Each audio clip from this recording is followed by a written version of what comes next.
नमस्कार, स्वागत है आप सभी का अपने इस YouTube channel think teaching holders पे।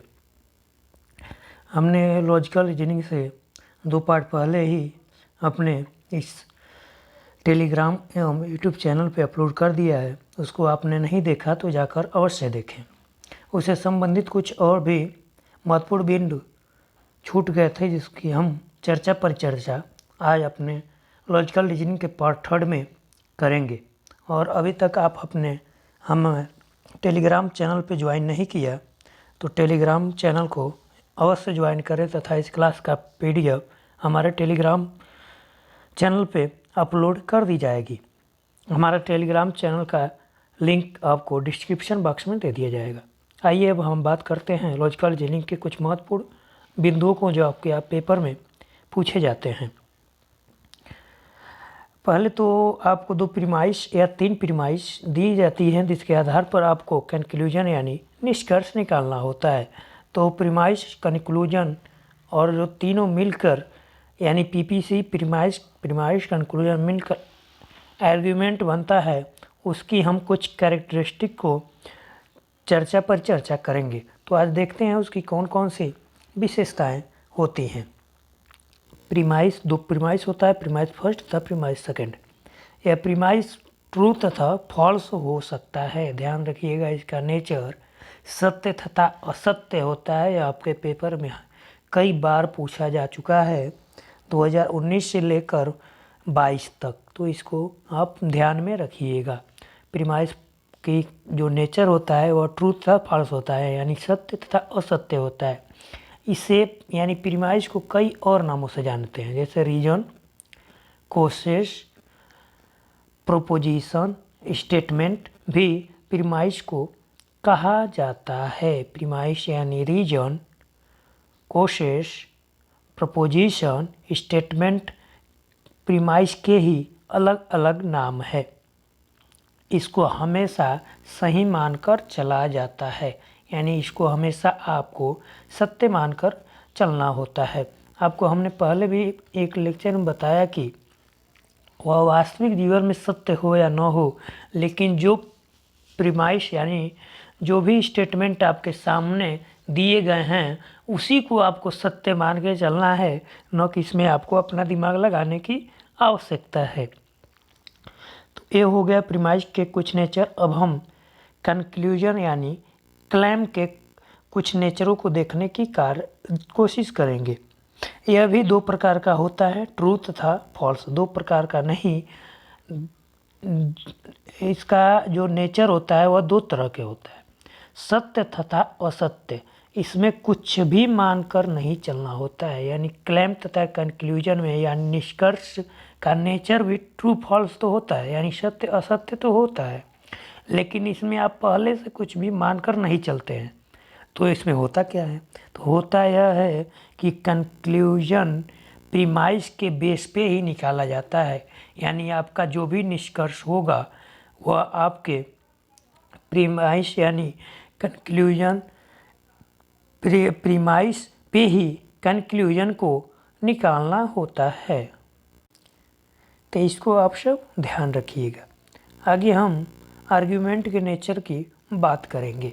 आर्ग्यूमेंट, तो आर्ग्यूमेंट होता क्या है, यानी यह तीनों मिलकर यहाँ PPC का अर्थ है प्रीमाइस, प्रीमाइस तथा कंक्लूजन, यानी स्टेटमेंट और निष्कर्ष, यानी जो कथन तथा निष्कर्ष है वो तीनों मिलकर या जितने वो दोनों मिलकर आपका आर्ग्यूमेंट कहलाते हैं। तो ये भी ध्यान रखिएगा, आर्ग्यूमेंट यानी PPC यानी जो आपके कथन तथा निष्कर्ष को मिलकर बनता है उसे हम आर्ग्यूमेंट कहते हैं। आर्ग्यूमेंट का नेचर वैलिड तथा इनवैलिड होता है। यहाँ ध्यान रखिएगा, आर्ग्यूमेंट का नेचर तो वैलिड तथा इनवैलिड होता है, लेकिन प्रीमाइस तथा कंक्लूजन का नेचर ट्रू तथा फॉल्स होता है, लेकिन आर्गुमेंट का नेचर वैलिड तथा इनवैलिड होता है। आइए आर्गुमेंट से संबंधित कुछ और भी इसके नेचर हैं जिसको हम देखते हैं।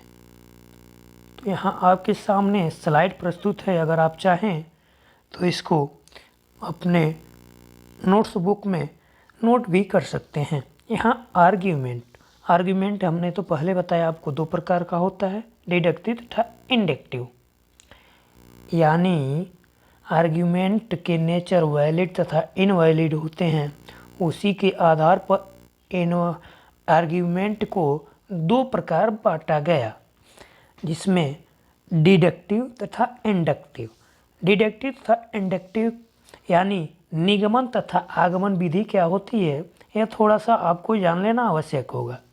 डिडक्टिव यानी निगमन जो नी से शुरू होता है, यानी नियम से उदाहरण की तो, यानी जनरल टू स्पेसिफिक, यानी सामान्य से विशिष्ट की ओर अगर आप जाएंगे तो डिडक्टिव होगा। वहीं इंडक्टिव यानी आगमन विधि की बात करें तो यह आगमन यानी उदाहरण से नियम की ओर जाया जाता है, न कि नियम से उदाहरण की ओर। उदाहरण से नियम की ओर यानी कुछ विशिष्ट से सामान्य की ओर अगर आप जाएंगे तो वहाँ इंडक्टिव यानी आगमन विधि उसको बोला जाता है। तो आर्ग्यूमेंट से संबंधित आगमन तथा निगमन विधि में क्या चीज़ें सम्मिलित है, उसको हम थोड़ा विस्तार में जानने की कोशिश करते हैं। यहाँ डिडक्टिव में 100% यानी निगमन विधि में 100% श्योरिटी होती है, और इसको सिलोजिज्म भी बोला जाता है। यह दो प्रकार के होते हैं, वैलिड तथा इनवैलिड। जो वैलिड होता है वह साउंड तथा असाउंड के फॉर्म में होता है, तथा इनवैलिड जो होता है वह अनसाउंड के फॉर्म में ही होता है। अब आगमन यानी इंडक्टिव विधि की बात करें तो यहाँ पे प्रोबेबिलिटी होती है, यानी 100% श्योरिटी नहीं होती। इसके भी दो प्रकार होते हैं, स्ट्रॉन्ग तथा वीक। अब इसको याद रखिएगा, स्ट्रॉन्ग तथा वीक। स्ट्रॉन्ग जो होता है वह कोजेंट तथा अनकोजेंट होता है, लेकिन जो वीक होता है यानी कमज़ोर होता है वह सिर्फ अनकोजेंट होता है।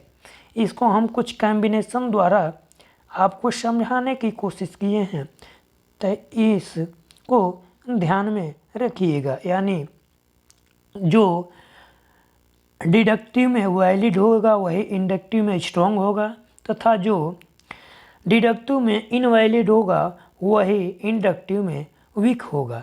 और जो डिडक्टिव में साउंड होगा वही इंडक्टिव में कोजेंट होगा, तथा जो डिडक्टिव में अनसाउंड होगा वही इंडक्टिव में अनकोजेंट होगा, तथा जो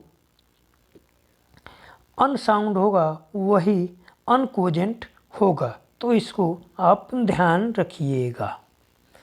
यह था हमारा आज का यह बहुत ही महत्वपूर्ण टॉपिक का बिंदु, और अगर यह आपको पसंद आया हो तो इस सेशन को लाइक और कमेंट करना न भूलें, और हमारे चैनल को सब्सक्राइब करके रखें ताकि हमारे हर वीडियो का नोटिफिकेशन आपको समय से मिलती रहे और आपको इसका फ़ायदा डायरेक्ट मिलता रहे।